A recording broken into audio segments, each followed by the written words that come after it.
Udah guys,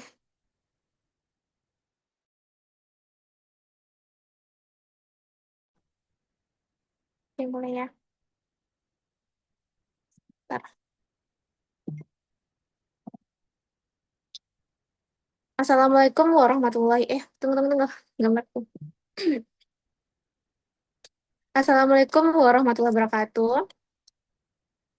Perkenalkan kami dari kelompok 5 mata kuliah pengembangan organisasi dengan dosen pengampu Bapak Fahri Adnan dan Ibu Sinta Westika. Di sini kami akan mempresentasikan makalah kami yang berjudul Pengertian, Model, dan Proses Diagnostik dalam Pengembangan Organisasi. Next.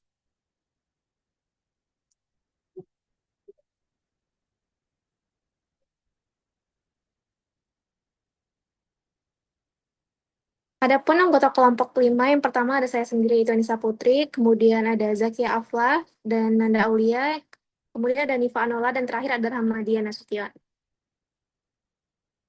Next.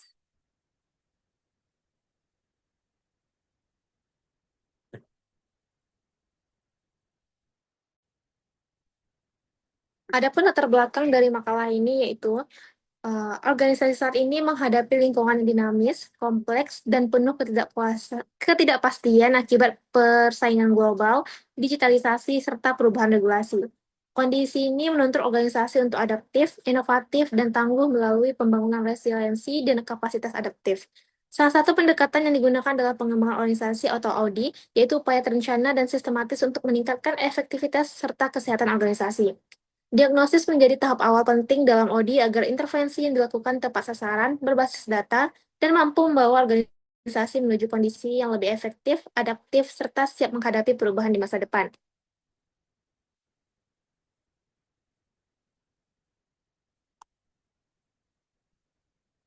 Adapun rumusan masalah pada makalah ini, yang pertama yaitu apa yang dimaksud dengan diagnostik dalam pengembangan organisasi. Yang kedua, bagaimana model dan teknik diagnostik yang dapat digunakan dalam pengembangan organisasi. Yang ketiga, bagaimana proses diagnostik dilakukan dalam pengembangan organisasi agar menghasilkan intervensi yang efektif.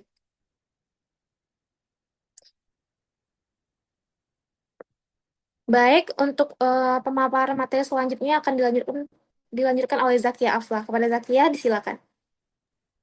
baik, terima kasih kepada moderator. Materi selanjutnya yaitu adalah tujuan dari makalah. Yang pertama, untuk menjelaskan pengertian diagnostik dalam konteks pengembangan organisasi. Yang kedua, untuk menguraikan model dan teknik diagnostik yang relevan dengan pengembangan organisasi. Yang ketiga, untuk mendeskripsikan proses diagnostik dalam pengembangan organisasi, mulai dari tahap pengumpulan data hingga perencanaan intervensi. Next. Selanjutnya yaitu pengertian diagnostik dalam pengembangan organisasi. Secara umum, diagnostik dipahami sebagai proses identifikasi, pemahaman, dan analisis terhadap suatu kondisi atau permasalahan untuk menemukan penyebab dan menentukan langkah penyelesaian yang tepat. Dalam konteks pengembangan organisasi, diagnostik merupakan proses sistematis untuk menganalisis permasalahan, kekuatan, kelemahan, peluang, serta kebutuhan organisasi. Tujuannya adalah memperoleh gambaran menyeluruh mengenai kondisi organisasi sehingga dapat dirancang intervensi yang sesuai. Baik, hanya itu materi yang dapat saya sampaikan. Saya kembalikan kepada moderator. Baik, terima kasih kepada Zakia. Pemaparan selanjutnya akan dilanjutkan oleh Nanda. Kepada Nanda, silakan. Baik, terima kasih kepada moderator. Eh, Selanjutnya saya akan melanjutkan pemaparan materi, yaitu mekanisme diagnostik membantu praktisi dan tim pengembangan organisasi dalam menentukan permasalahan utama, fokus intervensi, serta langkah strategis untuk meningkatkan kinerja organisasi. Dengan demikian, diagnostik dalam ODI dapat dipahami sebagai proses kolaboratif yang melibatkan pengumpulan data, analisis, serta keterlibatan aktif seluruh anggota organisasi dalam menemukan faktor-faktor penentu, efektivitas, dan mengembangkan langkah perbaikan yang berkelanjutan. Selanjutnya, beberapa aspek penting dari diagnostik organisasi antara lain adalah pertama, diagnostik merupakan proses kolaboratif yang menggabungkan pengumpulan dan analisis data. Kedua, diagnostik membantu mengidentifikasi masalah spesifik dan merencanakan intervensi. Ketiga, diagnostik menggunakan pendekatan sistematis dan dapat mengadopsi prinsip-prinsip dari metode medis untuk menemukan akar permasalahan organisasi. Keempat, diagnostik memerlukan kepercayaan etis dan keterlibatan anggota organisasi secara menyeluruh agar hasilnya optimal dalam proses perubahan.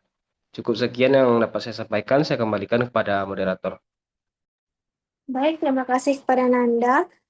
Materi selanjutnya yaitu model dan teknik diagnostik dalam pengembangan organisasi yang akan dipaparkan oleh Nifa Anula. Kepada Nifa, disilakan. Baik, terima kasih moderator. Selanjutnya yaitu model dan teknik diagnostik dalam pengembangan organisasi. Model diagnostik berfungsi sebagai kerangka kerja konseptual untuk memahami organisasi, mengidentifikasi masalah, dan merumuskan solusi. Beberapa model yang sering digunakan antara lain yaitu yang pertama Weisbord Six Box Model yang menekankan 6 aspek utama organisasi, yaitu tujuan, struktur, hubungan, penghargaan, mekanisme, pendukung, kepemimpinan, serta lingkungan. Model ini mudah digunakan dan memberikan gambaran komprehensif. Yang kedua, model McKinsey 7S Model, yaitu menilai organisasi berdasarkan 7 elemen, yaitu strategi, struktur, sistem, shared values, skill, staff, dan style, yang harus selaras agar organisasi berjalan harmonis dan kompetitif. Yang ketiga yaitu Open System Model, yang memandang organisasi sebagai sistem terbuka dengan 3 level diagnosis, yaitu level organisasi yang memuat strategi, struktur, budaya, efektivitas. Kemudian level kelompok, yaitu desain tim, norma kerja. Dan terakhir level individu, yaitu peran, keterampilan, dan kinerja.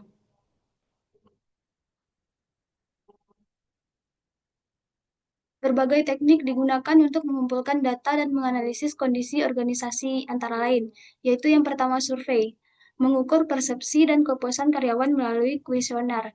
Yang kedua melalui wawancara, yaitu menggali informasi mendalam dari individu.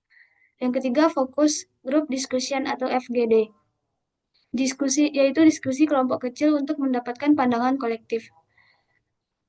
Berikutnya analisis data kinerja, yaitu menggunakan laporan keuangan, produktivitas, dan indikator kinerja utama. Selanjutnya teknik intervensi tambahan, yaitu latihan kepekaan, grid training, survei feedback, konsultasi proses, mediasi pihak ketiga, serta team building untuk meningkatkan interaksi, kepemimpinan, dan penyelesaian masalah. Sekian dari saya kembalikan kepada moderator. Baik, terima kasih kepada Nifa. Selanjutnya materi mengenai proses diagnostik dalam pengembangan organisasi akan dijelaskan oleh Ramadia. Kepada Ramadia, disilakan. Baik, terima kasih kepada moderator. Di sini selanjutnya adalah terkait proses diagnostik dalam pengembangan organisasi, di mana dalam proses diagnostik dalam pengembangan organisasi ini adalah tahap awal yang penting untuk memahami kondisi aktual organisasi itu, mengidentifikasi masalah inti, serta merancang intervensi yang tepat. Proses ini dianalogikan seperti pemeriksaan medis, di mana diagnosis ini menghasilkan peta kesehatan organisasi sebagai dasar strategi perbaikan. Nah, untuk tahapan utama diagnosis itu, yang pertama adalah pengumpulan informasi melalui wawancara, observasi, kemudian survei, dan analisis dokumen. Kemudian itu yang kedua adalah analisis data untuk membedakan gejala dengan penyebab serta menilai kekuatan dan kelemahan organisasi. Kemudian yang ketiga adalah perumusan atau rekomendasi berupa intervensi untuk meningkatkan efektivitas organisasi. Next.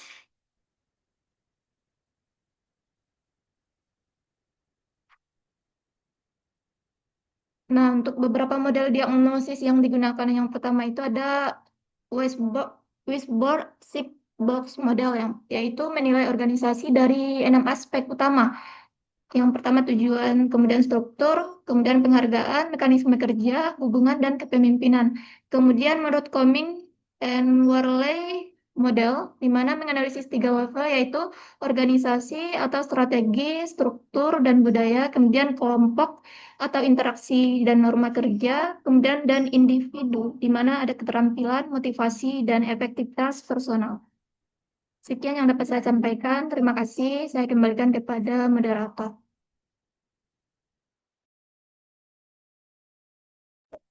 Baik, terima kasih kepada Rahmadia.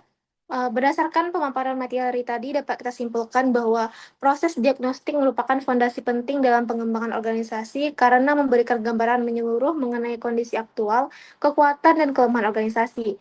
Diagnosis yang dilakukan secara sistematis membantu membedakan masalah inti dari gejala, sehingga intervensi yang dirancang lebih tepat sasaran. Dengan dukungan model seperti Six Box Whiteboard dan Cummings and Worley, diagnosis dapat dilakukan pada level organisasi, kelompok, hingga individu. Hasil diagnosis berperan sebagai dasar perencanaan perubahan, alat evaluasi berkelanjutan, serta sarana untuk meningkatkan efektivitas, adaptabilitas, dan kepuasan stakeholder. Dengan demikian, keberhasilan pengembangan organisasi sangat bergantung pada kualitas diagnosis yang mendalam dan objektif. Baik, sekian presentasi dari kelompok 5. Saya akhiri. Assalamualaikum warahmatullahi wabarakatuh.